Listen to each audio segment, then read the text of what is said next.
यदा यदा हि धर्मस्य ग्लानिर्भवति भारत अभ्युत्थानम् अधर्मस्य तदात्मानं सृजाम्यहम् परित्राणाय साधूनां विनाशाय च दुष्कृताम् धर्म संस्थापनार्थाय संभवामि युगे युगे।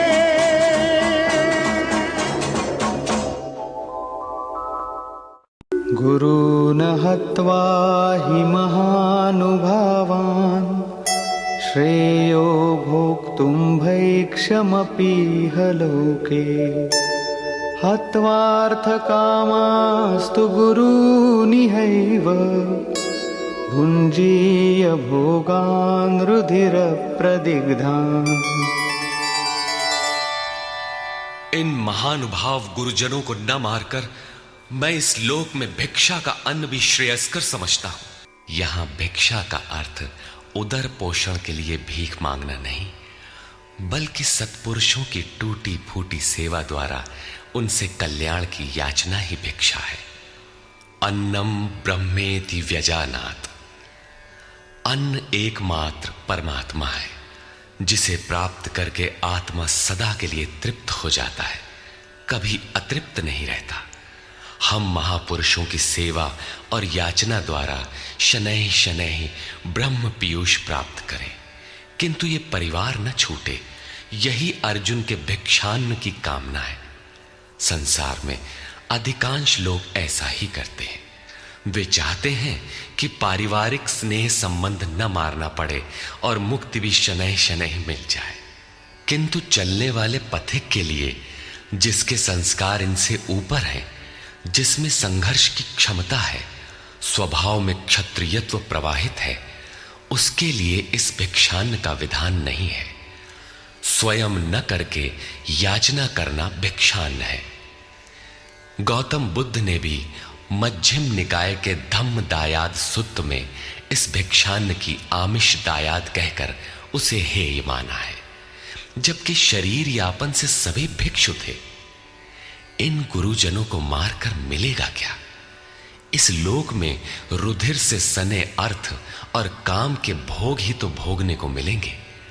अर्जुन कदाचित सोचता था कि भजन से भौतिक सुखों की मात्रा में अभिवृद्धि होगी। इतना संघर्ष झेलने के बाद भी इस शरीर के पोषक अर्थ और काम के भोग ही तो मिलेंगे। वो पुनः तर्क देता है,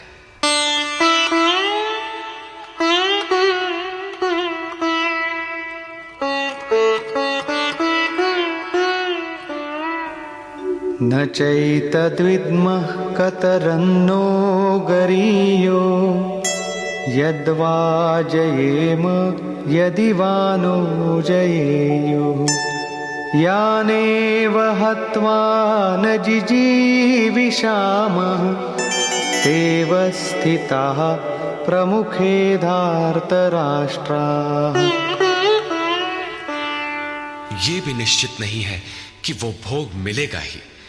ये भी हम नहीं जानते कि हमारे लिए क्या करना श्रेयस्कर है, क्योंकि जो कुछ हमने कहा वो अज्ञान प्रमाणित हो गया। ये भी ज्ञात नहीं है कि हम जीतेंगे अथवा वे ही जीतेंगे। जिन्हें मारकर हम जीना भी नहीं चाहते, वे ही धृतराष्ट्र के पुत्र हमारे सामने खड़े हैं।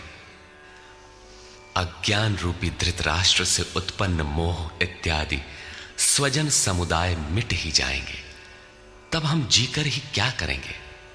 अर्जुन पुनः सोचता है कि जो कुछ हमने कहा कदाचित ये भी अज्ञान हो, अतः प्रार्थना करता है। कार्पण्यदोषोपहतः स्वभावः पृच्छामि त्वां धर्मसम्मूढचेताः यच्छ्रेयस्यान्निश्चितं ब्रूहि तन्मे शिष्यस्तेऽहं शाधि मां त्वां प्रपन्नम्।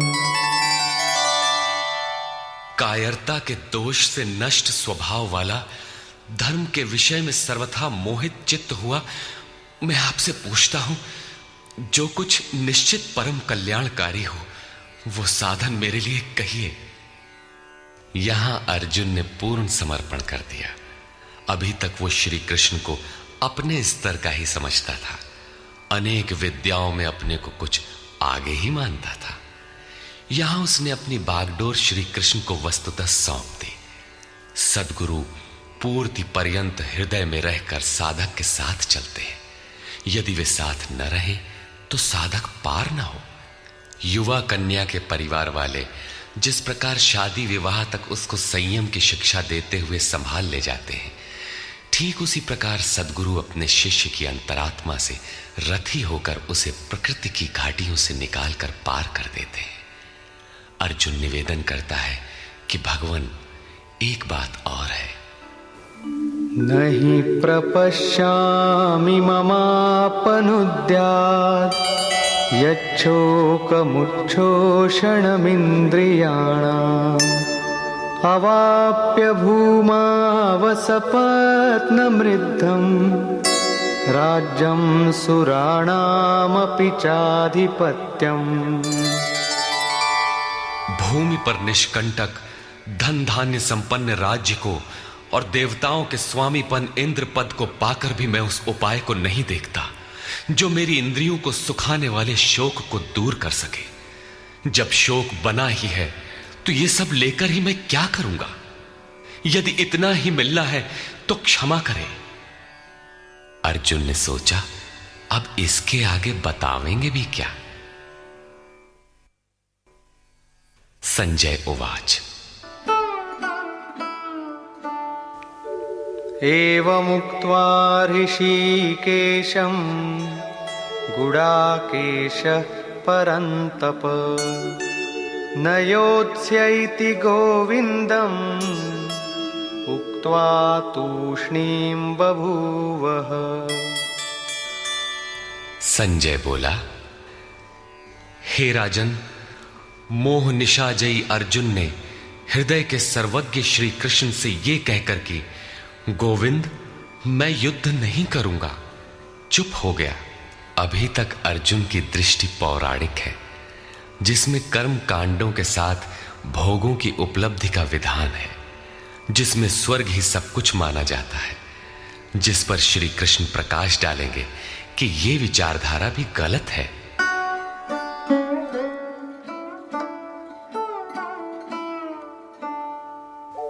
तमुवाच ऋषिकेशः प्रहसन्निव भारत सेनयोरुभयोर्मध्ये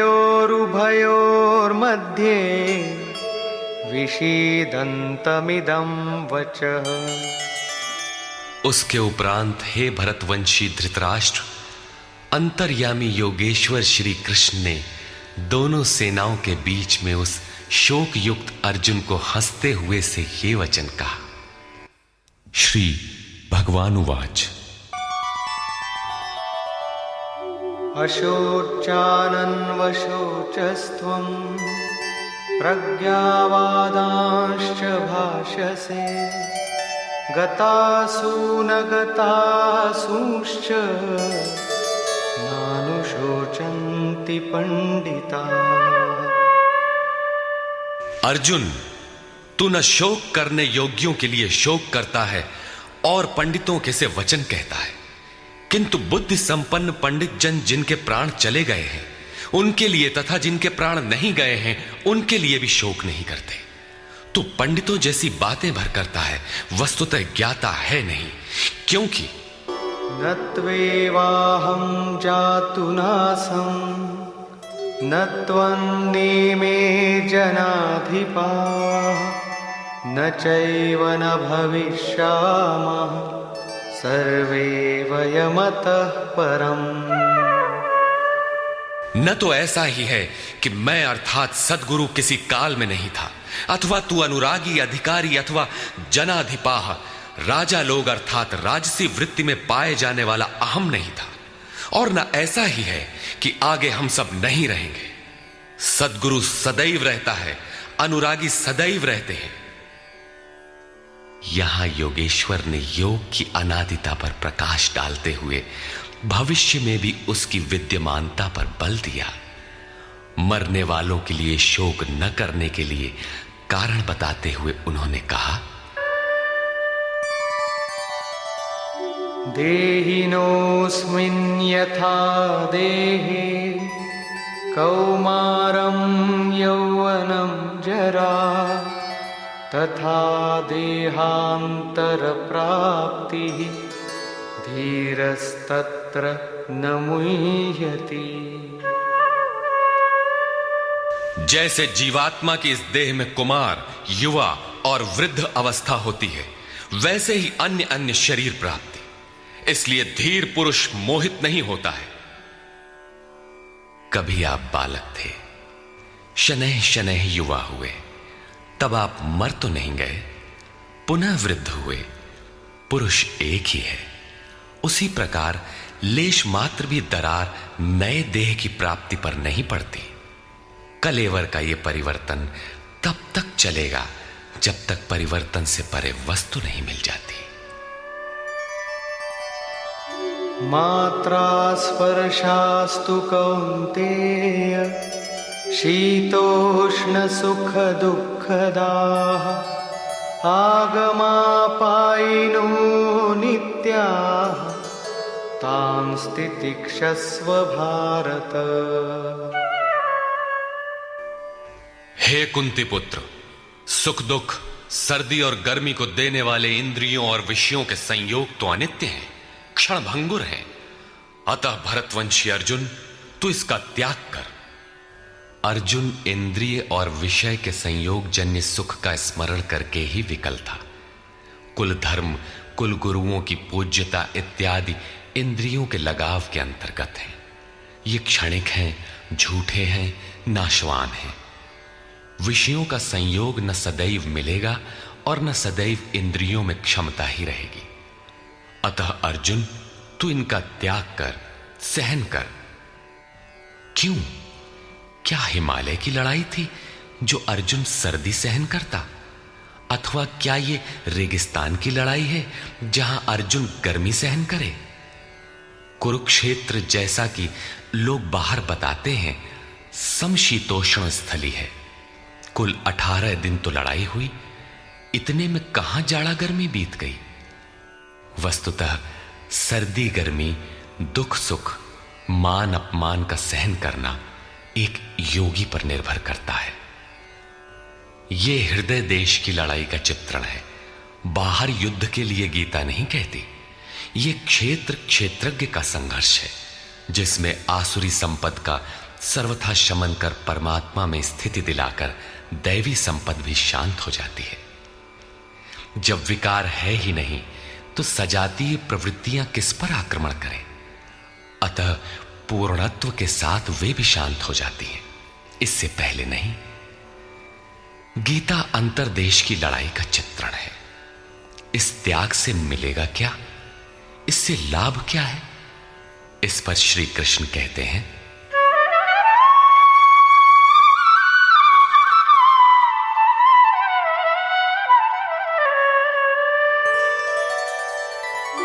यं हि न व्यथयन्त्येते पुरुषं पुरुषर्षभ समदुःखसुखं धीरं सोऽमृतत्वाय कल्पते।